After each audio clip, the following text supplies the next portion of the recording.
Hi everyone, this is Niki Rowland and I'm delighted to be guest designing for Confessions of a Paper Addict this month. I've got the Spooktacular cut file to use and that's great because I have a whole ton of Halloween photos to be using or to be scrapping. So okay, I've gone for Spooktacular. Now I have done some editing on the Silhouette software and you can see there that I've slightly adapted it. So I have removed so where the O's should have been outlined like the rest of the letters, I have removed those outlines so they are solid letters. And I've done the same with the bat. So I've removed the bat inside piece as well so that it doesn't have to be backfilled. It's a solid bat. I thought that would be good in the black, and I've cut it in black as you can see. I have also cut all of the middle pieces so that I can not all of them, but most of them, the little letters at least, I've cut those on my Silhouette as well. You can see them, they're just there on my mat.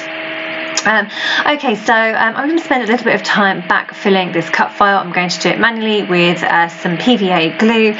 Just going to add some glue around each letter and add my letter on. Very soon it should be done. There you go, magic, just like magic, all done. So it took me a little while. Now the S, P and the K, I didn't cut those on my Silhouette. I actually drew around them with a pencil and then cut out with my scissors and backed them. Same for the ghost, which I'm just finishing off there. He's been backfilled already, but he just needs his eyes and his nose, or his mouth on anyway. I'm just adding those on now. There you go. And there you go. That is my cut file ready to use. So this is the thing I love about using cut files, is that they are adaptable. So if something doesn't quite work for you, or if you'd like it to look a slightly different way, then you can edit on your Silhouette software and create different effects. So that's what I've done here. Okay, so I am using these two triangular pieces of Hey Pumpkin paper by Create Paper, and I am going to offset them. You can see that one of my triangles isn't complete, so I'm just going to offset them by sticking one over the other, then I'm going to use this as a large feature on the left hand side of my layout. So there you are, it's a big triangle pointing in to my layout. And the edge is not flush, so I'm just going to trim that off on my guillotine, that's the rough bare bones of my layout going on there. So that's where the big Spooktacular title is going to go, and my two photos. So I'm just going to I've added some machine stitching actually with some gold thread. I think it's gold, it might be silver thread along the triangle side of the layout. Now of course I added foam pads to the triangle, and then I've sewn through them, so I've kind of squished them, but you know, hey ho, it's fine. So my layout now has like a cushion feel to it, a padded feel, but which wasn't what I was going for. But yeah, I didn't really think that one through. When I added the foam pads and then a stitch in, of course I squished all the foam pads, so hey ho. I'm just mounting my photos on some journaling cards. So on the Hey Pumpkin collection, there was a cut apart sheet, and I just cut out two of the journaling cards that I either don't think I'll use or that have sayings that don't work for me really, I'm sticking my photos onto those. I have a couple of tags here as well, also from the Hey Pumpkin cut apart sheet. So I'm just distressing the edges of those, as I have done with everything on my layout so far today. I've just poked a hole, or punched a hole even, in the top of each tag with my little hole punch there. And I'm just tying some silver thread through. All I do is loop it through a few times and then secure it on the back with tape. So I leave my ends long, hanging out from underneath my tag at the bottom, but I have several loops through, normally 3 or 4 loops going through the tab at the hole at the top of the tag. Cool, try saying that one a few times. I'm just putting everything together, tucking my tags in, working out what's going to go where. Now the only problem I have with the cut file that I've got there, my big cut file title, is it has gaps.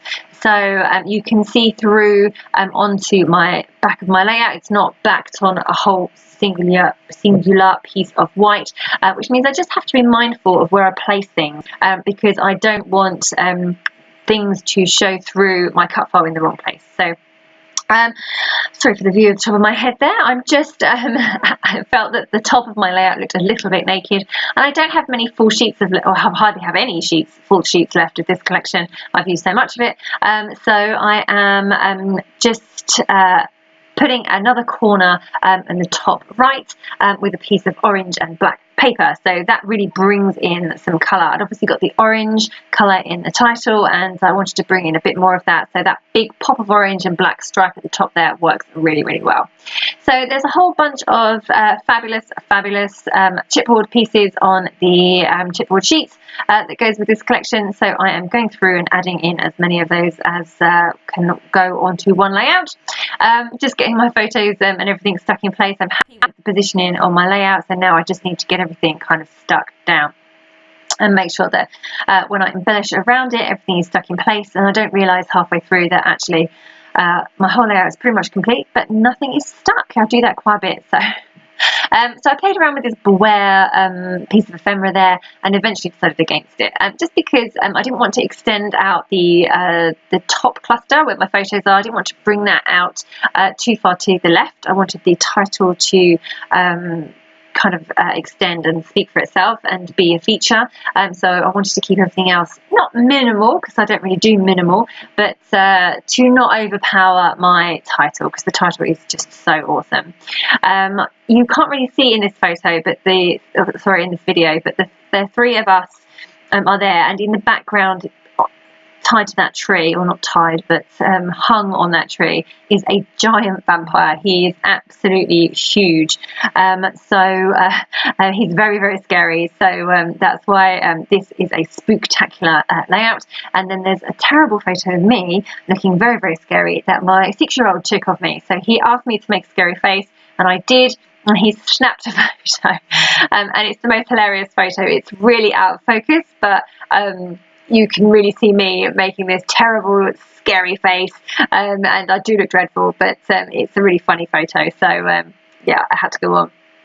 So I'm just trimming out the bottom of my photo there, and that's because I don't want it to show it through into the O of the cut file, and that's what I was saying earlier about lots of things showing through. So you can see that where the P and the O meet each other, they overlap, so therefore there's no gap there. So that's where I tried to make sure that my my word was positioned like that over the dark piece of the triangle, and that's just so that I didn't have a black line going through one of my letters, or one of the O's in particular, because that's a larger white space. So I just had to be really careful about the placement. The way of getting around this is to back the whole cut file on a piece of white cardstock, and then you don't have this problem at all, and that's something I do often do. So I'm just adding in some silver twiddles. I do love my silver thread. It's a We Are Memory Keepers oiled thread that goes through the sewing machines, and it really behaves itself when twiddling. It's not out of control at all like some of the other cottons, so I really like that. It stays in a nice loop, so that's what I use, and I will just stick it underneath my embellishments with some tape. So I'm just going to add some splatters. I've added a whole load of sequins by Spiegelmum scraps to either side of the cut file, and I'm just going to add to that with a few splatters as well. So I've just pulled out a couple of shimmers paints. I didn't have an orange in exactly the right colour, so I mixed my own. So I chose 2 colours of shimmers, and a reddish one and a peachy one, and just together they made a pretty good orange match. I'm just adding a couple of acrylic hearts by Bramble Fox, a few that I had left over in my stash in black, and they were obviously ideal for a Halloween layout. I don't use a lot of black hearts, so therefore these were really great for here. Okay, so I'm just going to hand write in my journaling. I'm having some trouble with my pen, so I think I've changed pen like 3 times, so sorry about that, yeah, I'm just handwriting in my journaling just a few lines about where we were and what we were doing and why it was so spooktacular, which it totally was, and that is me done. So that is my layout completely complete, and thank you very, very much for joining me today. So I hope you have enjoyed this layout. I have really enjoyed guest designing for Confessions of a Paper Addict. I'm hoping that I will be back later in the month with some more layouts for you, and some more videos, of course. Okay, so thank you so much again for watching. That was Niki Rowland guest designing for Confessions of a Paper Addict.